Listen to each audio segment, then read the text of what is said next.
Good evening and salutations, my GH fans.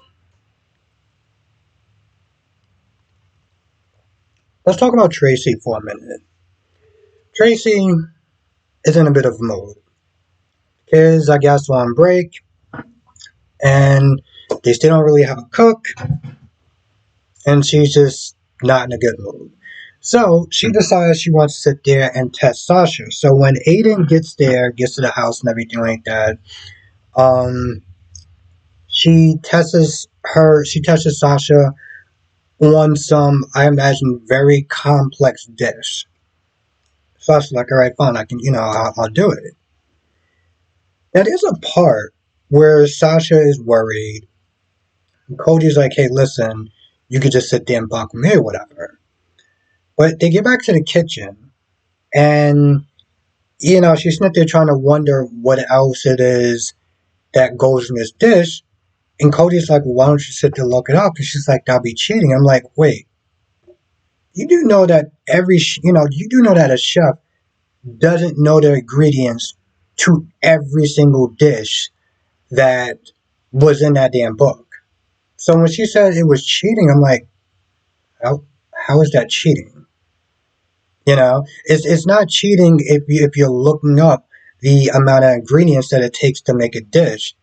It's only cheating if somebody else makes it for you, because you can know all the ingredients in the world and you can still mess up on cooking.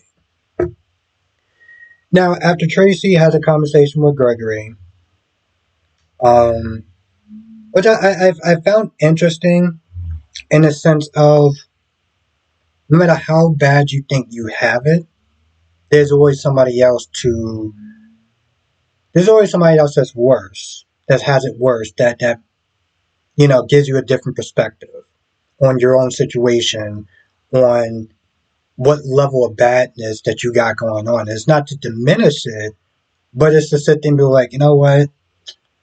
Gregory doesn't have a lot of time.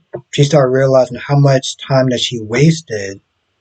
She might have accomplished a lot of stuff, but she feels like she doesn't have a lot to show for it. Gregory's like, you still got time. I mean, not many of us could sit there and say that. So towards the end, she tells Sasha, hey, listen, make whatever you want. Welcome to the team and blah, blah, blah. It wasn't the most exciting part, but I thought it was a very interesting and I guess human and common thing that we all have to sit there and deal with. No matter how much my day may suck, I'm pretty sure somebody else has it worse. Um, and Willow has a conversation with Michael after having a very long day, um, knowing that she's missing out on time with her kids. She gets home. She talks about how maybe being a nurse, she did it for the wrong reasons. She wanted to do it, I guess, when she married him, so this way she can still be financially stable, just in case they want to break up. Which I'm like, okay, so you just, I don't know how I feel about that. I don't want to sit there and say it's stupid, but it's like you telling me that you went through all this nurse training and stuff like that, which is fine. You can have a job, you can have a career, whatever, but like nursing is a very hard thing to sit there and do, and granted, there's a level of reward in it, but it's like you're only telling me that you did that just so that way you wouldn't have to rely on his money. I don't know how to feel about that. But also, Willow does come across as somebody who doesn't really seem like they have a sense of direction. So, like, her doing something like that just seemed like it made a lot of sense. And long story short, she wants to sit there and be the spokesmodel because she'll have more time with the kids and stuff. Um, so she talks about it with him, and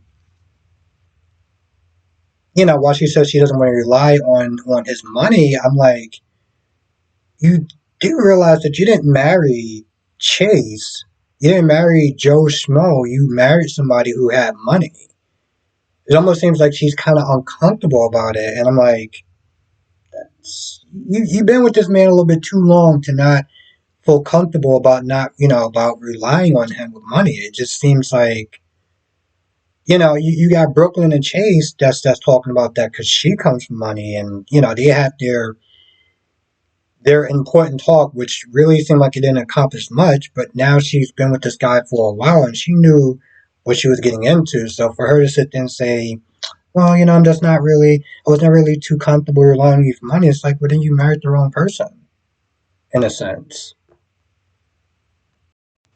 So they try to get Brooklyn to to be the spokesmodel, and she is crashing and burning. Listen, it's not easy to sit there and do what she's doing or whatever. So it's not like I'm ragging her or whatever. But of course Lucy is, and um, Lucy comes on there and she tries to show people how it's done, and of course she does the same idiotic thing that she did when she was on Home and Heart. But then they had Lois come in, and she started doing to try to teach her how to do it. And long story short, she's going to be a new spokesmodel. Which I'm really just not there. You're watching this whole thing play out, and all this added up to was Lois being chosen for the role. Kind of just like, well, I had to go through that whole painful process just to find out that. So if you if you missed it, you're welcome, because that was not a fun process to sit there and watch. Now, of course, you got the kids there. You have Georgie, you have James, you have Wiley, you have Violet. I just want to mention them that they were in the episode. Um, oh, and Chase was also in the episode that didn't really do much of anything anyway, but he was there. Okay. Might have forgot. I might have like not mentioned about like one or two things, but if you're asking me, was this episode worth watching or could you skip it? The answer is obviously yes. This is another filler episode. You can tell that this is another filler episode. This was like the bachelor party or the bachelorette party with Brooklyn and everyone else. It's like there wasn't really a lot of story. A lot of stuff didn't really move forward. So this episode is exactly like that. But I mean, if you want to have some in the background to sit there and listen to, that's cool while you're doing laundry or cooking a meal for your family. But tomorrow's episode seems a little more. Well, seems like they're kind of getting back to the stories and stuff that moves it forward. I'll say. Anyway, I feel like that's about it. I can't think of anything else. But if I forgot anything, you know what to do. Come to a live stream tonight, 8 p.m. Eastern, 5 p.m. Pacific. And we'll talk about whatever this episode was supposed to try to be. If you actually enjoyed it, please tell me why. Maybe I probably missed something, but I mean, and I don't mean like in like the specific details. I mean just like, what did you like about this episode? Because I'm scratching my head to find. Oh, yeah, I'm scratching my head to sit there and really find anything. Anyway, with that being said, I'm gonna go. I'll see you in the next video.